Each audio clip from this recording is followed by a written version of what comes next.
Meus irmãos e minhas irmãs, aqui quem vos fala é o Padre Fábio Farias. Em nome da paróquia Nossa Senhora da Boa Viagem, venho convidar-vos a inscreverem-se no canal do YouTube da Igreja da Pracinha. Precisamos, como vocês sabem, de no mínimo 1.000 inscritos para podermos transmitir as missas ao vivo, meio ainda mais acessível neste tempo de distanciamento social. E queremos contar com a vossa ajuda. Vamos juntos cumprir o mandato de Nosso Senhor, que ressuscitado diz: Ide e anunciai aos meus irmãos. Que possamos, com este canal, ir a mais casas, mais famílias, anunciá-lo, proclamar a verdade do Evangelho. Será uma oportunidade também para que você acompanhe as nossas homilias dominicais. Que Deus vos abençoe, contamos com sua ajuda. Amados irmãos e irmãs, chegamos ao quinto domingo da Quaresma. A liturgia nos apresenta o Evangelho da ressurreição de Lázaro. Vamos refleti-lo partindo de 4 aspectos, já que o Evangelho de João é denso. Teríamos tantas coisas a tocar, a refletir, mas vamos tentar extrair aquilo que pode nos ajudar olhando o contexto atual que estamos vivendo. Vamos dividir o Evangelho em 4 momentos. O primeiro momento é o sinal. Estamos no Evangelho dos sinais. Existem no Evangelho de João 7 sinais. O 7º sinal é a ressurreição de Lázaro. É a maior revelação, é o maior sinal, é o mais extraordinário. Por quê? Porque, em outras palavras, nós podemos dizer que ali está uma parábola histórica que narra aquilo que vai acontecer com Nosso Senhor, sua morte e ressurreição. Basta olhar o silêncio de Lázaro em todo o texto. É a prova de que Nosso Senhor está querendo, no texto, falar de quem? Dele mesmo. E por isso, no texto, há uma grande revelação. Qual? Nosso Senhor é a vida de nossas vidas. O grande versículo de todo o capítulo é o 25. Então Jesus declarou: Eu sou a ressurreição e a vida. Quem crê em mim, ainda que tenha morrido, viverá. E todo aquele que vive e crê em mim, jamais morrerá. Crês isto? Eis a revelação de hoje. Lá no capítulo 5, Nosso Senhor já tinha dito que era fonte e dador de vida. Ele já havia dito que nos ressuscitaria. Lá no capítulo 6, no discurso do pão da vida, todo aquele que comer desse pão e beber desse sangue, viverá e terá a ressurreição do último dia. Lá no capítulo 14, ele diz: Eu sou o caminho, a verdade e a vida. É o 7º sinal que nos revela a verdade das verdades. A vida é Jesus, meu irmão, minha irmã. A ressurreição de Lázaro é um sinal que nos remete à ressurreição de Jesus. Quando ele ressuscitar, estará possuído da vida plena, da vida definitiva, aquela vida que ele deseja, quer dar a todos aqueles que nele creem. Por isso, o texto todo vai enfatizar 3 temas: a fé, a vida e a morte. Quem nele crê não morre, tem vida. Eis aí o grande sinal. O segundo momento do Evangelho que a gente queria refletir depois do sinal é a familiaridade de Nosso Senhor com a família de Lázaro. Vejam que o Evangelho vai dizer que lá tem Lázaro, Maria e Marta. Maria e Marta a gente já conhece lá do Evangelho de São Lucas, capítulo 10, versículos 38 e 42. Todo mundo lembra lá a Maria mais contemplativa, a Marta mais ativa, mais hospitaleira. 2 funções importantes na igreja. Lázaro é o irmão delas.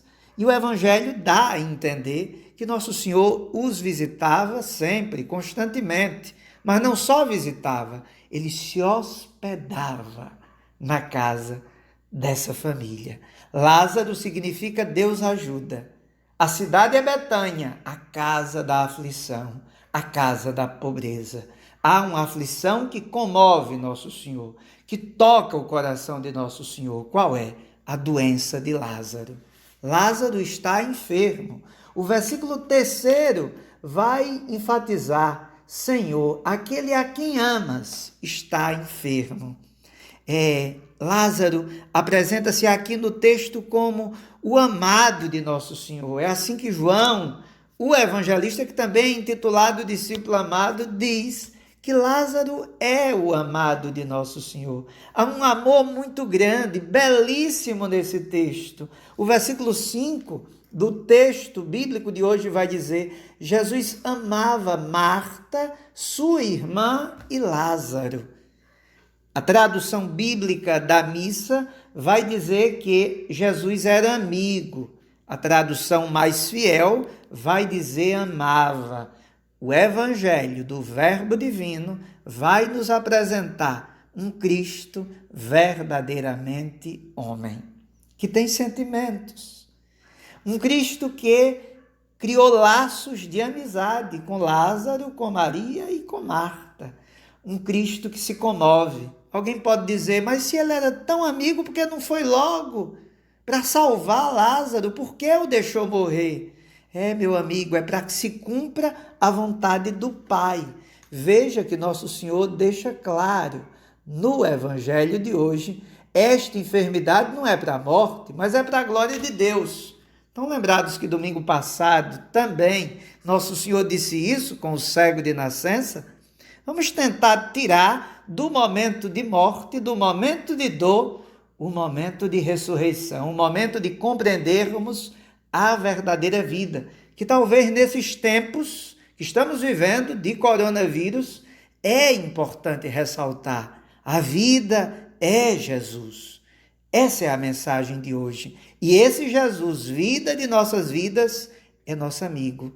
Ele tem uma familiaridade com os seus. Ele nos ama. Esse é um segundo aspecto que queria ressaltar nesse domingo: a familiaridade, a amizade e o amor que Nosso Senhor tinha com aquela família que o hospedava. Terceiro momento, o encontro com Marta. Marta corre ao encontro de Jesus. E Marta, no encontro com Jesus, vive um momento importante no versículo 27. Ou seja, Marta vai dizer: sim, Senhor, eu creio firmemente que Tu és o Cristo, Filho de Deus, aquele que vem ao mundo. A resposta de Marta constitui uma solene profissão de fé, que é semelhante àquela de Pedro, quando professa a fé cristológica, dizendo que Cristo é o Filho do Deus vivo. Marta professa a fé em Jesus em que hora? Na hora da morte do irmão. Nosso Senhor chega e ele já está morto. É na hora da morte que somos convocados a professarmos a fé.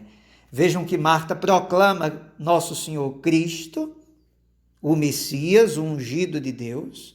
O proclama Filho de Deus, um dos títulos comuns entre os cristãos da cultura helenista, e aquele que vem. Então, 3 títulos importantíssimos é a profissão de fé dela. Você já se deu conta que a hora da gente professar a fé não é a hora em que está tudo bem? É na hora da dor, é na hora do sofrimento, é na hora da agonia. Este é o tempo favorável para a gente dizer: sim, Senhor, eu creio que Tu és o Cristo, o Filho de Deus vivo. Depois Nosso Senhor se encontra também com Maria. E no encontro com Maria existem alguns elementos importantes. A comoção de Nosso Senhor visível no texto. Quando dizem: o mestre está aí e te chama, Maria levanta-se depressa, vai se encontrar com ele. E ao vê-la, o que é que acontece? Nosso Senhor se comove, Nosso Senhor chora. Bem como todos que ali estavam, se comove profundamente, fica conturbado. Estas são as palavras do texto bíblico. Amados irmãos, amadas irmãs, vejam que Nosso Senhor sente a nossa dor. Ele exprime a sua profunda agitação por ver as realidades humanas. Ele sente a dor que as suas amigas estão sentindo pela partida do irmão. Ele se comove, ele se coloca em profunda comunhão com o trauma da morte. Nosso Senhor se faz solidário com nossas dores. Nosso Senhor chora 2 vezes no Evangelho, aqui e lá quando chora por Jerusalém. O Verbo de Deus se fez verdadeiramente solidário com a humanidade, experimentou nossas angústias, nossos sofrimentos, nossas tribulações. Olhemos para esse Jesus e encontremos nesse domingo nele a força, para que a gente possa enfrentar esse momento tão difícil que estamos vivendo, confiando e crendo que nosso Senhor é a verdadeira vida.